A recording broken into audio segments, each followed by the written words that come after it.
Assalamualaikum warahmatullahi wabarakatuh. Halo sahabat RSMY, senang sekali dapat berjumpa kembali dalam program Ngobras, Ngobrol Asik Sehat.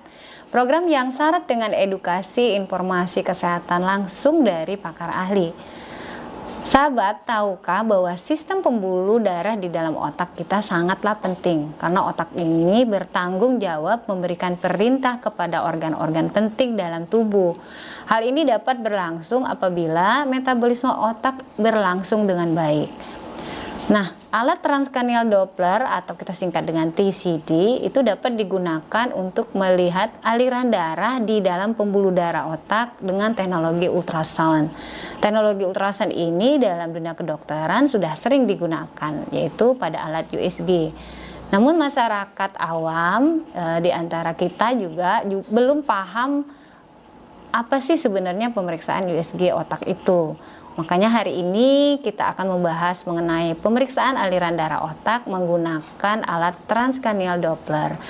Alat apakah itu, kemudian kriteria pasien apa yang untuk mendapatkan pemeriksaan alat ini. Bersama narasumber kita, Dr. Azhari Ganesha, spesialis neurologi. Oke, sahabat RSMB, langsung saja kita sapa Dr. Azhari Ganesha, spesialis neurologi.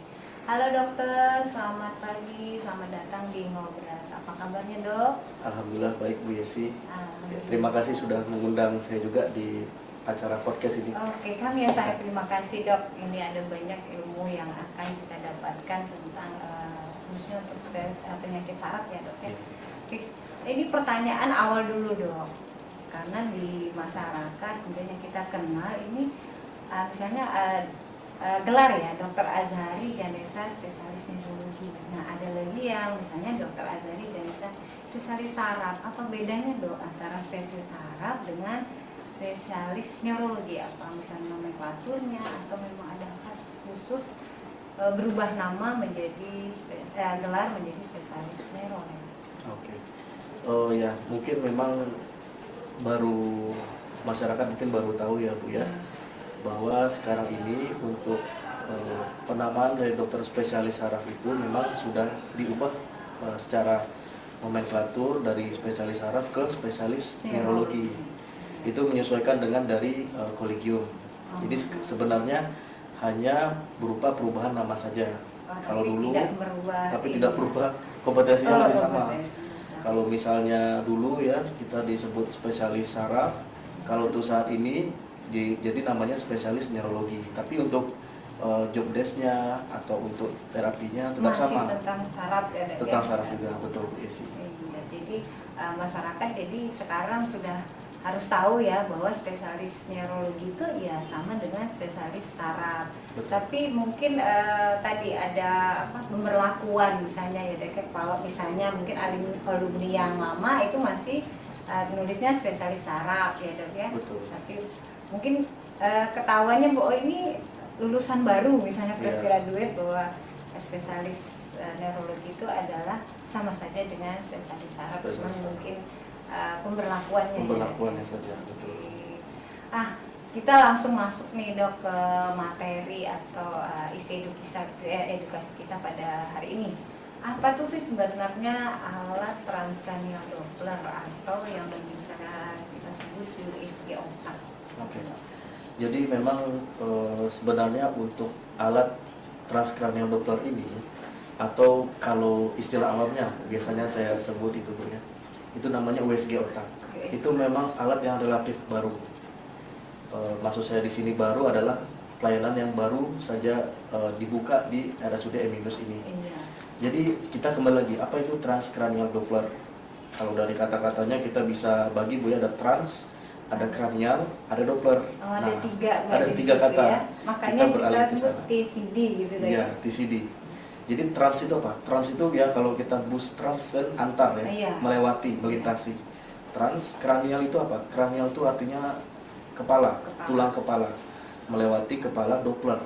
Nah, Doppler itu adalah suatu pemeriksaan dengan menggunakan gelombang suara yang diubah menjadi suatu warna. Jadi nanti dilihatnya di alat itu warna ya dok? Betul. Jadi transkranial Doppler secara singkat adalah suatu pemeriksaan gambaran aliran darah yang melewati dari kepala, tulang kepala. Gitu. Intinya seperti itu. Jadi kita mau melihat aliran gitu ya, aliran Betul. darah misalnya ke kepala, tapi Aliran. tidak sampai ke leher dok, apa beda? Oh, dia khusus. Oh, Jadi dia khusus untuk di kepala. Kenapa? Karena biasanya kalau mungkin yang kita ketahui ya Bu ya, USG itu kan biasanya USG ibu hamil Iya, ya. masyarakat taunya kalau itu Ya, USG itu ibu hamil. Ibu hamil. Nah, kalau di bagian lain atau di organ lain seperti misalnya rahim, itu memang dia khusus, dia tidak tertutup dengan suatu tulang tempurung kepala yang tertutup rapat. Nah, untuk transkranial Doppler ini dia pemeriksaannya sebenarnya khusus Bu, karena dia ada tempurung kepala ya, tulang itu kan keras sekali dan menutupi seluruh otak. Nah, itulah perbedaannya. Jadi digunakan alat khusus menggunakan teknologi Doppler yang bisa menembus dari tempurung kepala seperti itu. Jadi lebih spesifik lagi. Betul. Dia melihat dengan alat ini ya dok. Iya. Nah, apa bedanya dok? Misalnya dengan alat misalnya CT scan, kemudian misalnya ada pasien yang dulu tuh dia dianjurkan untuk CT scan, kemudian ada lagi MRI gitu dok. Apa bedanya antara dua pemeriksaan ini dengan PCD itu? Ya. Jadi memang kok kesannya sama ya? Iya. CT scan sama meriksa kepala dok, iya. misalnya sama-sama meriksa Sama-sama otak meriksa gitu. otak. MRI juga sama, meriksa otak juga. Iya. Apa bedanya dengan transkranial Doppler ini? Iya. Nah, kalau menurut kalau yang berdasarkan literatur dan kesimpulan saya ya, jadi sebenarnya alat ini adalah saling melengkapi. Jadi tidak bisa dipisahkan antara kita kasih pilihan CT scan saja deh. Bukan alternatif Bukan ya. alternatif, tapi dia melengkapi. Kenapa? Karena pada pemeriksaan CT scan terutama biasanya, CT scan itu dia lebih utama melihat struktur dari otak. Tapi kita tidak tahu fungsi aliran darahnya seperti apa nih. Oh, ada sumbatan nggak? Ada sumbatannya. Nah, untuk sumbatan bisa juga ketahuan. Tapi bagaimana kecepatannya, lancar atau tidaknya bagaimana? Itu. Jadi masing-masing alat Betul. itu punya maksudnya punya Saling melengkapi. Ada spesifiknya. Betul. Kalau TCD, MRI juga sama. MRI itu dia untuk melihat gambaran dari struktur otak. Struktur otak. Nah, sedangkan TCD ini dia melihat aliran darahnya. Tentu saja kalau misalnya kita lihat CT scan, wah kesannya bagus nih CT scan-nya. Iya. Tapi ternyata di TCD bisa saja aliran darahnya kok ternyata berkurang dari biasanya. Berarti ada penyempitan. Nah, disitulah perbedaan antara CT scan, CT scan dan MRI serta dengan alat USG otak ini atau Jadi TCD. kalau kita ambil kita tarik benang merahnya bahwa alat TCD ini lebih spesifik lagi untuk melihat tadi ya, misalnya kalau di MRI kelihatan atau CT kelihatan ada sumbatan misalnya, tapi di sini lebih ke spesifik di mana, apakah berkurang, apa sumbatannya di mana. Gitu. Jadi tidak bisa dikatakan ini menjadi alternatif ya, Dok ya. Jadi untuk melengkapi dan lebih untuk menegakkan diagnosa jadi ya. Betul. Nah, kapan dok seseorang atau pasien ini dianjurkan untuk mendapatkan pemeriksaan TCD ini dok? Oke, kapan dilakukan pemeriksaannya? Jadi untuk TCD ini sendiri sebenarnya bisa sebagai alat diagnostik atau mendiagnosis, kemudian juga bisa digunakan sebagai alat untuk screening. Nah, maksudnya seperti apa? Misalnya pada pasien-pasien dengan ada riwayat stroke sebelumnya, atau misalnya ada darah tinggi, ada diabetes, asam urat, kolesterol, dan itu banyak sekali. Yang saya sebutkan tadi adalah merupakan salah satu faktor risiko terjadinya suatu stroke. Nah, untuk mengetahui pada pasien-pasien ini, misalnya kita ambil contoh, pasien dengan darah tinggi atau hipertensi dan kencing manis atau diabetes. Nah, itu perlu juga dilakukan screening untuk dinilai bagaimana sih aliran pembuluh darahnya dengan alat TCD ini. Karena bisa jadi pasien dengan hipertensi, diabetes, atau yang tadi saya sebutkan, ternyata aliran darahnya tidak lancar. Nah, itu salah satu bentuk screening. Sedangkan untuk salah satu bentuk diagnostik, jadi kita bisa menilai aliran pembuluh darah tersebut apakah memang terganggu atau tidak. Contoh, misalnya pada pasien dengan perdarahan otak, atau misalnya pasien yang sudah terkena stroke, nah kita mau menilai seberapa parah sih aliran darahnya ini terhambat atau tersumbat. Kira-kira itu ya. Berarti dilakukan. bisa dijadikan untuk screening, Mhm. kemudian juga untuk pemeriksaan selanjutnya. Iya, Ya. Misalnya betul sekali. ada benturan misalnya ya, trauma kepala. Kalau dokter tadi menyebutkan kayak ada beberapa penyakit kronis yang mungkin berisiko untuk Iya. ada sumbatan otak. Kalau misalnya benturan kepala misalnya karena kecelakaan, itu bisa dok? Bisa Nah, juga. biasanya kalau pada kasus tertentu misalnya, Iya. contoh misalnya apa? Jadi kalau misalnya pada pasien, wah kecelakaan, cedera Iya, kepala, iya. tentunya kita memilih alat diagnostik yang cepat dulu. Nomor satu adalah CT scan. CT scan-nya dok Nah, ya. kemudian ternyata di CT scan ada perdarahan otak. Kalau bahasa kedokterannya adalah perdarahan subarachnoid.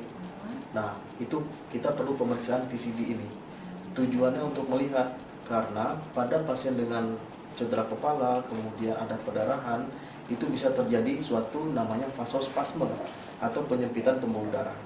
Nah, kalau misalnya kita curiga seperti itu, kita bisa melakukan pemeriksaan TCD ini. Tujuannya untuk menilai, oh apakah benar terjadi ada vasospasme atau penyempitan pembuluh darah tersebut. Jadi disitulah tadi Ya. kita bedanya ya saling melengkapinya antara pemeriksaan ini tadi CT scan bisa kita lakukan Betul untuk sekali. beberapa kasus tertentu. Iya. Saya menarik nih dok karena kasus sekarang kan pemerintah pun menganjurkan menjadikan program bahwa beberapa penyakit kronis untuk prioritas nasional, stroke, kemudian hipertensi, itu adalah penyakit yang memang harusnya di screening dulu dari awal. Nah kalau kita bilang bahwa ini hipertensi, nah cenderungnya misalnya dia hipertensi, nah kadar berapa dok misalnya tekanan darahnya itu apa terus misalnya dia 200 terus ini dokter menjadi untuk menganjurkan PCD atau bagaimana seperti DM ya dok ya gitu. Jadi kan kalau saya hipertensi saya mau screening dulu dok apa gimana, masyarakat bisa langsung aja saya mau PCD, menarik katanya ini ya layanan baru. Apakah ada dok ukuran atau tolak ukur khusus untuk mendapatkan pemeriksaan PCD ini? Oke. Jadi kalau misalnya memang untuk screening tersebut, itu kita biasanya menentukan bahwa oh dia ada hipertensi kronis atau tidak. Okay. Karena hipertensi atau darah tinggi kronis tersebutlah yang berisiko terjadinya untuk stroke. Nah, itu yang utama sekali kita untuk lakukan screening. Kemudian pada pasien-pasien yang sudah pernah terkena stroke, walaupun dia sudah pernah terkena stroke, itu tetap perlu dilakukan pemeriksaan secara berkala. Mungkin bisa setahun sekali untuk dinilai aliran pembuluh darahnya, apakah bisa terjadi resiko stroke berulang atau tidak. Karena kita tahu resiko setelah mendapatkan stroke pertama, risikonya untuk stroke berikutnya misalnya begitu kan. Betul sekali. Jadi dengan alat ini kita bisa men-screening ya. Betul. Bagus sekali dok ya. Lebih menarik sampai ke spesifik. Nah jadi kalau sudah ketahuan ini, siapa yang harus menjalani USG ini misalnya bisa anak atau bayi atau dewasa aja dong. Kalau kita tadi dengar kayaknya yang kronis mungkin dewasa. Apakah anak atau bayi bisa? Oke. Sebenarnya untuk pemeriksaan TCD ini kita lebih utamakan ke pasien-pasien yang dewasa dulu ya. Karena memang alatnya berbeda, yang digunakan juga berbeda ya. Kecepatan aliran darah maksud saya itu juga berbeda dari yang ditemukan. Jadi untuk saat ini memang lebih spesifik ke pasien-pasien dewasa dulu. Usia 18 tahun ke atas sampai seterusnya itu bisa kita lakukan pemeriksaan transkranial Doppler. Jadi memang masih dikhususkan untuk dewasa ke atas dengan penyakit kronis yang berisiko ya dok. Kemudian ada beberapa kasus tertentu. Nah prosedur dok, misalnya apakah memang ada prosedur khusus orang pasien itu mendapatkan layanan itu, misalnya kalau harus puasa dulu misalnya malam atau dia harus tidur dalam keadaan tidur misalnya, bagaimana kalau misalnya gelisah dia, apakah ada prosedur khusus? Jadi sebenarnya untuk pemeriksaan TCD transkranial Doppler ini atau pemeriksaan USG otak ini termasuk pemeriksaan yang sangat sederhana dan simpel. Jadi tidak diperlukan seperti puasa atau mesti misalnya keramas dulu persiapan itu. Atau dicukur dulu kepalanya dulu, misalnya seperti pemeriksaan lain misalnya kan Nah, itu tidak diperlukan. Jadi cukup pasiennya, asal pasiennya stabil ya, tidak ada keluhan lain jika berbaring lama, itu bisa dilakukan pemeriksaan transkranial Doppler. Jadi memang cukup sederhana dan mudah untuk dilakukan. Sederhana tapi dia spesifik ya, Dok ya. Dan dia khusus. Iya, khusus. Nah, kalau misalnya tadi sederhana, berapa lama Dok pemeriksaannya? Misalnya adakah sampai 30 menit atau sejam begitu? Oke. Jadi pemeriksaan ini memang termasuk kalau rata-rata kami ambil itu sekitar 30 menit sampai 1 jam. 30 menit. Bisa juga lebih lama, tergantung dari berbagai faktor. Contoh misalnya pasiennya tidur, ketika diperiksa pasien ketiduran karena sangat nyaman sekali. Pasien hanya cukup berbaring datar ya dengan satu bantal, kemudian udah diam aja.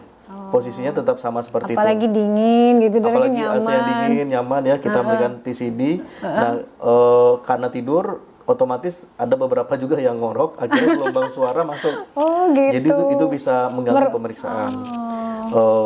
Kemudian juga misalnya gelisah ya, garuk sana, garuk sini, atau miring sana, miring sini, kepala bergerak, itu bisa memperlama pemeriksaan. Tapi rata-rata kalau misalnya kami melakukan pemeriksaan TCD itu biasanya sekitar setengah jam sampai 1 jam. Dan juga pembuluh darah yang dievaluasi banyak juga, Bu. Jadi dia itu pembuluh darah otak itu secara garis besar ada ada 2, yaitu yang aliran darah depan dan yang aliran darah belakang. Nah, yang aliran darah depan itu ada 3 pembuluh darah besar yang kita nilai, yaitu namanya pembuluh darah arteri cerebri media yang depan anterior, media sama posterior. Kemudian ada pembuluh darah di leher dan pembuluh darah di batang otak atau basilaris. Jadi ada 3 pembuluh darah yang bisa kita lihat dengan alat itu ya, Dok? Kanan dan kiri, berarti dikalikan 2 berarti. Jadi kanan dan kiri kita nilai. Iya, kanan dan kiri ya. Makanya jadi pemeriksaan TCD ini dia tidak seperti USG yang kehamilan sebentar. Selain karena dia untuk mencari gelombang suara gelombang aliran darah tersebut, kita mesti mencari lokasi yang tipis di daerah tengkorak. Dan itu tantangan tersendiri juga sebenarnya. Karena menurut secara teori sekitar 10% ada juga orang yang close temporal window. Apa artinya? Jadi artinya itu tertutup, tidak ada celah supaya masuk gelombang suaranya. Nah, itu susah untuk dinilai. Oh, itu berarti anatominya, Dok? Anatominya sendiri. Bentuk kepalanya ya berarti? Kepala yang mungkin terlalu rapat ya, tulang kepalanya, atau terlalu tebal mungkin pada individu yang badannya cukup besar ya. Nah, itu kadang-kadang nggak dapat kita pembuluh darahnya. Itu bisa juga terjadi. Tapi hanya 10%. Hanya 10%. Sisanya sih biasanya dapat, cuman memang bervariasi dapatnya. Tergantung faktor-faktor tadi. Lebih tenang pasiennya ya, tidak tidur. Lebih bagus lagi ya, lebih lancar pemeriksaan lebih cepat. Gitu. Oke. Kemudian manfaatnya, Dok, sebenarnya khusus untuk manfaatnya dari TCD atau USG otak ini apa aja?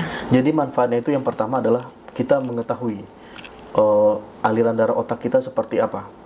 Misalnya ternyata dilakukan pemeriksaan, wah ternyata aliran darahnya berkurang dari normal, dari biasanya. Atau istilahnya berarti ada penyempitan pembuluh darah.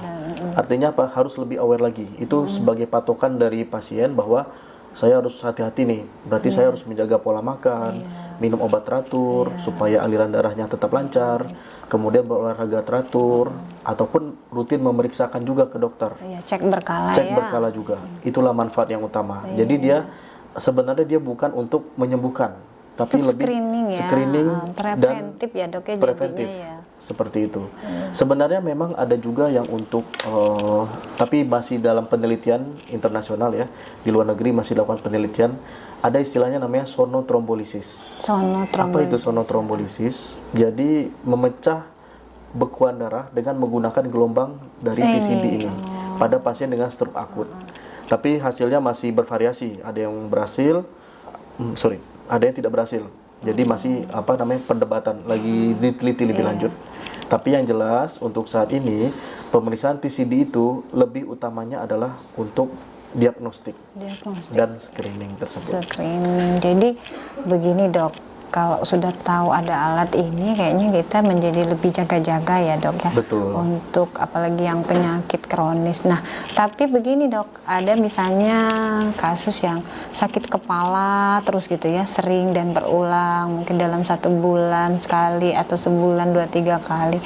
Mungkin bisa nggak dok kita screening ini? Tapi dia belum tahu dok, Belum apa tahu, dia ya. bukan penyakit Iya. apa hipertensi enggak, mungkin diabetes enggak, boleh enggak gitu maksudnya. Oh, Saya iya. mau periksa dok, ini sakit kepalanya mungkin sudah agak nyeri hebat gitu Iya. dalam frekuensi mungkin sering gitu. Bisa nggak? Sebenarnya untuk pemeriksaan TC dini lebih utama adalah mencari kelainan di pembuluh darah.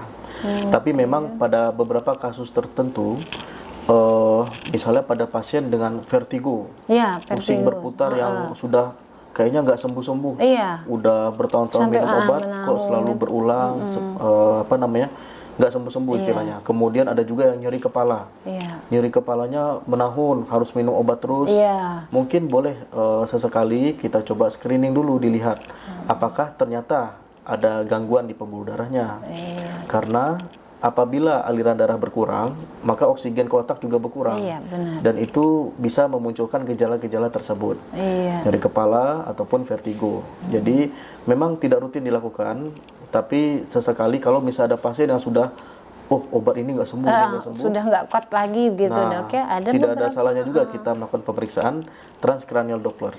Oke, jadi tapi tetap dengan dokter ya yang menentukan. Ya, menentukan. Kita cek. Karena banyak dok begitu, misalnya kalau ditanya, oh saya tidak hipertensi, saya tidak diabetes, tapi kok vertigonya nggak pernah nggak hilang-hilang gitu, Betul. malah sering. Mungkin seiring umur malah tambah sering Tambah misalnya sering, ya, begitu. betul. Oke, nah itu dari manfaat dok. Tadi udah penyakitnya ya. Kemudian pasti mungkin ada efek nggak dok dari pemeriksaan menggunakan alat ini? Oke. Efek tubuh misalnya. Efek ke tubuh. Oke. Secara umum sih alat ini relatif aman Bu untuk dilakukan pada pasien, bahkan pada pasien yang sedang hamil sekalipun Oh aman. itu aman karena pada dasarnya dia hanya menggunakan suatu gelombang suara iya. saja. Jadi untuk efek seperti Bukan radiasi, iya. kemudian efek nyeri misalnya karena dia bukan tindakan yang invasif juga, hanya menilai menggunakan gelombang suara. Untuk nyeri itu tidak ada. Paling mungkin ngantuk mungkin ya. Iya, jadi ketiduran dok Iya, enak betul. ya. Seperti kalau ini kita di facial Iya, itu kalau mungkin perempuan seperti kan itu jadi kali ya. nyaman ketika di masker gitu. Jadi Iya. malah ada mungkin dok ya yang sampai kebablasan tidur ya. Kebablasan tidur ya, akhirnya gelombang suaranya jadi terganggu karena ngorok. Malah ngorok ya dok ya, malah keenakan. Jadi efeknya minim ya dok ya. Sangat minimal sekali ya. Iya, bagus sekali berarti layanan ini memang mungkin ditunggu-tunggu ya untuk rakyat Betul. masyarakat Bengkulu ya, karena termasuk layanan baru ya dok ya. Iya. Nah, sudah tadi bedanya sudah ada dijelaskan. Nah yang terakhir nih dok, karena ini layanan baru untuk di RSMY Bengkulu, rumah sakit rujukan tertinggi untuk Provinsi Bengkulu, masyarakat pasti bertanya nih dok, bisa nggak dok ini udah BPJS apa belum katanya? Oke. Untuk saat ini memang kita sedang berproses untuk dengan BPJS ya. Insya Allah mudah-mudahan didoakan saja. Iya 2023 dok 2023 ya, ini yang ya, sudah bulan bisa. ini atau bulan depan Insya Allah sudah bisa dipakai menggunakan Oke, BPJS. karena ada beberapa regulasi mungkin ya Betul. yang harus kita siapkan untuk kita sama dengan BPJS. Betul. Berarti layanan ini sudah buka untuk umum ya dok ya? Untuk umum sudah buka. Sudah banyak dok kira-kira sudah melakukan ini? Ada sudah beberapa pasien yang sudah dilakukan untuk pemeriksaan transcranial Doppler. Iya, jadi lebih spesifik lagi ya dok ya, Iya, dan betul. mungkin dengan tarif yang masih bisa ya dok ya di Memang dia kalau saya bandingkan dengan biaya CT scan, MRI, iya, mahal, MRI dok. tidak seperti ya di bawah itulah harganya. Iya.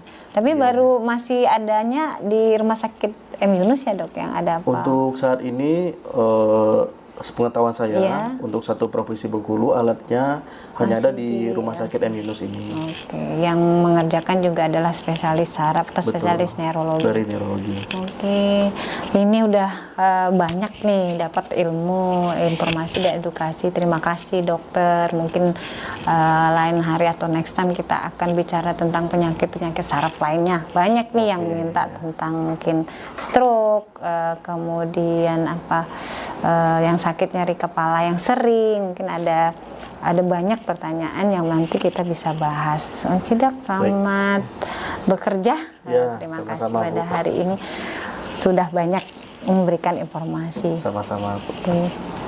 Oke, Dokter Azhari, mungkin ada pesan-pesan dok yang bisa disampaikan menyangkut screening atau preventif untuk masyarakat kita tentang khususnya untuk pemeriksaan ini. Silakan dok. Untuk pemeriksaan TCD ini memang termasuk pemeriksaan yang cukup baru. Pelayanannya di RSUD Dr. M. Yunus. Memang untuk pasien-pasien yang ada faktor risiko mengarah ke stroke seperti misalnya hipertensi, diabetes, kolesterol tinggi, asam urat tinggi, itu memang disarankan untuk dilakukan pemeriksaan screening dengan menggunakan transcranial Doppler. Tapi yang penting adalah bagaimana menjaga pola hidup sehat kita dengan menghindari faktor-faktor risiko yang menyebabkan terjadinya suatu stroke.